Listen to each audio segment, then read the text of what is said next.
Rape case പ്രതിയെ മാലയിട്ട് സ്വീകരിക്കുന്ന ഇവരാണ് ഓൾ കേരള മെൻസ് അസോസിയേഷൻ.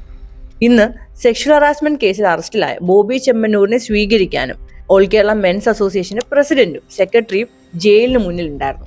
നടിയെ ആക്രമിച്ച കേസിൽ അകത്തായ പൾസർ സുനി ഉൾപ്പെടെ ഇവർ മാലയിട്ട് സ്വീകരിച്ച എല്ലാവരും ക്രിമിനൽ കേസ് പ്രതികളാണ്. എന്നാൽ ഇവർ സംസാരിക്കാത്ത ചില വിഷയങ്ങളുണ്ട്. ഭാരതീയ ന്യായ സംഹിത നിലയിൽ വന്നതിന് ശേഷം ഇന്ത്യയിൽ 18 വയസ്സിന് മുകളിലുള്ള പുരുഷന്മാർ ക്രൂരമായ പീഡനത്തിന് ഇരയായാലും ഈ രാജ്യത്ത് അവർക്ക് നിയമ സംരക്ഷണം കിട്ടാനുള്ള യാതൊരു വകുപ്പും നിലവിലില്ല. ഇതിനെതിരെ ശക്തമായി പ്രതിഷേധിക്കേണ്ട പുരുഷന്മാർക്ക് വേണ്ടി പാർലമെന്റിൽ നിയമം പാസ്സാകുന്നതുവരെ ഈ പ്രതിഷേധം മുന്നോട്ട് കൊണ്ടുപോകേണ്ടുന്ന സംഘടനയാണ് ഓൾ കേരള മെൻസ് അസോസിയേഷൻ. എന്നാൽ അവർ ചെയ്യുന്നതോ ക്രിമിനൽ കേസ് പ്രതികളെ മാലയിട്ട് സ്വീകരിക്കുക. അതുപോലെ തന്നെ പ്രധാനപ്പെട്ട ഒരു വിഷയമാണ് കേരളത്തിൽ പുരുഷന്മാരുടെ ആത്മഹത്യ വളരെ കൂടുതലാണ്. കേരളത്തിൽ ആത്മഹത്യ ചെയ്തിരിക്കുന്നതിൽ 80% പേരും പുരുഷന്മാരാണ്.